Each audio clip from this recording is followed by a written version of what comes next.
Assalamualaikum warahmatullahi wabarakatuh. Perkenalkan, nama saya Nur Fitriani Hamzah, nomor induk mahasiswa 20010-30151 dari kelas 2D, Prodi Ilmu Komunikasi, Fakultas Ilmu Sosial dan Politik, Universitas Islam Seyusu. Di sini saya akan memaparkan tentang ketahanan nasional dan bela negara. Negara Indonesia sebagai suatu negara yang memiliki letak geografis yang sangat strategis di Asia Tenggara. Oleh karena itu, di kawasan Asia Tenggara, Indonesia memiliki posisi yang sangat penting sehingga tidak menutup kemungkinan di era global dewasa ini menjadi perhatian banyak di dunia. Berdasarkan peranan dan posisi negara Indonesia, maka tidak menutup kemungkinan akan merupakan ajang perebutan kepentingan kekuatan transnasional. Oleh karena itu, sebagai suatu negara, Indonesia harus memperlihatkan dan mengembangkan ketahanan nasional, berisi keuletan dan ketangguhan yang mengandung kemampuan mengembangkan kekuatan nasional yang menghadapi dan mengatasi segala ancaman, gangguan, hambatan, dan tantangan, baik yang datang dari luar negeri maupun dalam negeri, yang langsung maupun yang tidak langsung, membahayakan integritas, identitas, kelangsungan hidup, bangsa dan negara, serta perjuangan dan mengejar tujuan nasional Indonesia. Setiap bangsa dalam rangka mempertahankan eksistensinya untuk mewujudkan cita-cita dan tujuan nasionalnya harus memiliki suatu ketahanan nasional. Dalam hubungan ini, cara mengembangkan dan mewujudkan ketahanan nasional setiap bangsa berbeda-beda, sesuai dengan falsafah, budaya, dan pengalaman sejarahnya masing-masing. Oleh karena itu, bagi bangsa Indonesia, ketahanan nasional dibangun di atas dasar filsafat bangsa Indonesia, yaitu Pancasila. Sebagai dasar filsafat bangsa dan negara, Pancasila tidak hanya merupakan hasil pemikiran seorang saja, melainkan nilai-nilai Pancasila tak hidup dan berkembang dalam kehidupan objektif bangsa Indonesia. Sebelum membentuk suatu persekutuan hidup yang disebut negara, inilah yang menurut Nato Nagoro disebut sebagai kuasa materialis Pancasila. Kemudian, dalam proses pembentukan negara, nilai-nilai Pancasila dirumuskan oleh para pendiri negara Indonesia, dan secara formal yuridis Pancasila ditetapkan sebagai dasar filsafat bangsa dan negara Indonesia dan tercantum dalam pembukaan Undang-Undang Dasar 1945. Oleh karena itu, di dalam pengertian ini Pancasila sebagai suatu dasar filsafat dan sekaligus sebagai landasan ideologis ketahanan nasional Indonesia. Berikut saya sampaikan ketahanan nasional yang akan saya jabarkan. Yang pertama, ada mandiri, maksudnya adalah percaya kepada kemampuan dan kekuatan sendiri dan tidak mudah menyerah. Sifat ini merupakan syarat untuk menjalin kerjasama yang perlu dilandasi oleh sifat kemandirian, bukan semata-mata tergantung oleh pihak lain. Yang kedua, ada dinamis, artinya tidak tetap, naik turun tergantung situasi dan kondisi bangsa dan negara serta lingkungan strategisnya. Dinamika ini selalu diorientasikan ke masa depan dan diarahkan pada kondisi yang lebih baik.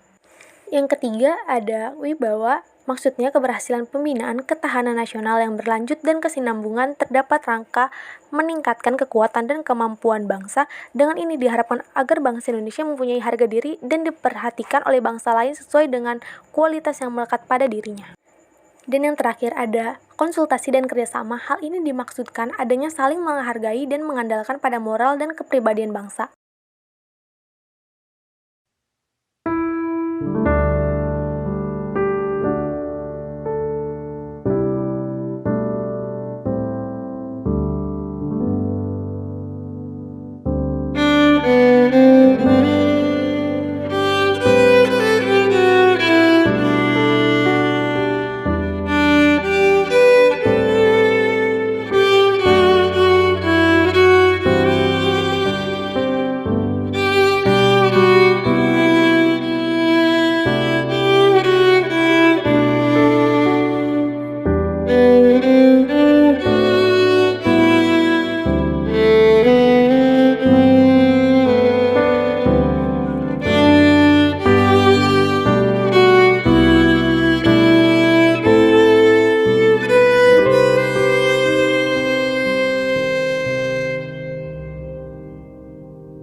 sini saya akan memaparkan pengertian tentang bela negara. Bela negara adalah sikap dan perilaku warga negara yang dijiwai oleh kecintaannya kepada Negara Kesatuan Republik Indonesia yang berdasarkan Pancasila, Undang-Undang Dasar 1945, dalam menjalin kelangsungan hidup bangsa dan negara yang seutuhnya. Tiap-tiap warga negara berhak dan wajib ikut serta dalam usaha pembelaan negara dan syarat-syarat tentang pembelaan diatur dengan undang-undang. Kesadaran bela negara, hakikatnya kesediaan berbakti pada negara dan kesediaan berkorban membela negara. Spektrum bela negara itu sangat luas, dari yang paling halus hingga yang paling keras. Mulai dari hubungan baik sesama warga negara sampai bersama-sama menangkal ancaman nyata musuh bersenjata. Tercakup di dalamnya adalah bersikap dan berbuat yang terbaik bagi bangsa dan negara. Pemirsa, Presiden Jokowi menandatangani peraturan pemerintah tentang pengelolaan sumber daya nasional untuk pertahanan negara. Salah satu poin krusial dalam PP tersebut adalah bela negara yang menuai pro dan kontra.